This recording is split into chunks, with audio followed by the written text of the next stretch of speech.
ত্রয়োদশ জাতীয় সংসদ নির্বাচনকে ঘিরে ফেনীবাসীর ছিল একটি প্রবল আকাঙ্ক্ষা।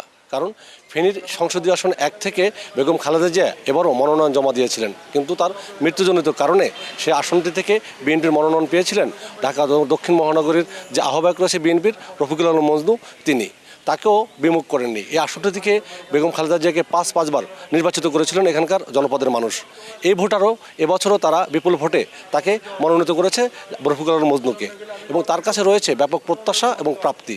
যদিও বিজয়ের পর বেগম খালেদা জিয়ার যে দল, সে দলটিতে কিন্তু ব্যাপক অবদান ছিল খালেদা জিয়ার। তারেক রহমান নির্দেশনা দিয়েছেন যেন বিজয় মিছিল না করেন, এবং আজকে মসজিদে মসজিদে দোয়া অনুষ্ঠিত হয়েছে। সেই দোয়া অনুষ্ঠান শেষে এবং নির্বাচিত হওয়ার পরে বিভিন্ন জনপ্রতিনিধি এবং সাধারণ মানুষের সাথেই বিভিন্ন কুশল বিনিময় করছেন এখানকার নির্বাচিত সেই প্রার্থী। আমরা এখন তার কাছে জানতে চাবো আসলে নির্বাচিত হওয়ার পরে তার প্রতিক্রিয়া কী, এবং মানুষের কাছে তিনি যে প্রতিশ্রুতিগুলো দিয়েছেন সেই প্রতিশ্রুতিগুলোর আসলে বাস্তবায়ন সম্পর্কে তার পরিকল্পনা জানতে চাবো। ডেন্টিস্টের পরামর্শ নাও নতুন কোলগেট অ্যাক্টিভ সল্ট। বিশেষ করে জানেন এখানে মাদক অধ্যুষিত যে সীমান্তবর্তী জেলা হওয়ার কারণে আরও কিছু সমস্যা রয়েছে, নদী ভাঙ্গন সহ এইসব বিষয়ে আসলে আপনার প্রতিক্রিয়া কী থাকবে? বিশেষ করে যে মানুষের জানমালের নিরাপত্তার বিষয়টিকে যদি আপনি কীভাবে দেখবেন, এই বিষয়ে একটু বলবেন। ধন্যবাদ।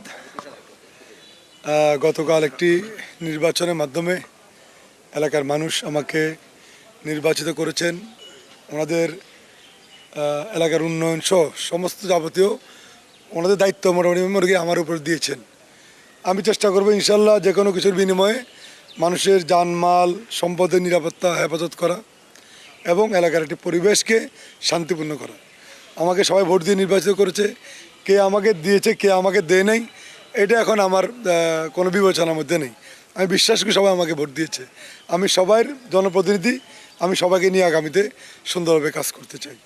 আর আমাদের এলাকার যে সবচেয়ে বড় যে সমস্যা বল্লামুখা, কৌয়া, সিলুনা, মহুয়া নদীর যে বাঁধ, আমি ইনশাল্লাহ চেষ্টা করব শুরুতেই এটাকে অত্যন্ত গুরুত্ব দিয়ে যাতে বাঁধটাকে নির্মাণ করা, এলাকার মানুষকে রক্ষা করা। এর পরবর্তীতে এলাকার সন্ত্রাস দমন, মাদকদ্রব্য নিয়ন্ত্রণ বা এলাকার রাস্তাঘাটের উন্নয়ন ইনশাল্লাহ পর্যায়ক্রমে আমি এই কাজগুলো ইনশাল্লাহ করব। শুনছিলেন যে বেগম খালেদা জিয়ার যে রেখে যাওয়া অসমাপ্ত কাজ, সেই কাজের তার যে পরবর্তী উত্তরসূরি এবং প্রতিনিধিত্ব করছেন তারা সেটি পর্যায়ক্রমে শেষ করবেন, এমনই প্রতিশ্রুতি যেমন দিচ্ছেন এখানকার ভোটাররা কিন্তু সেই প্রত্যাশাটাও করছেন।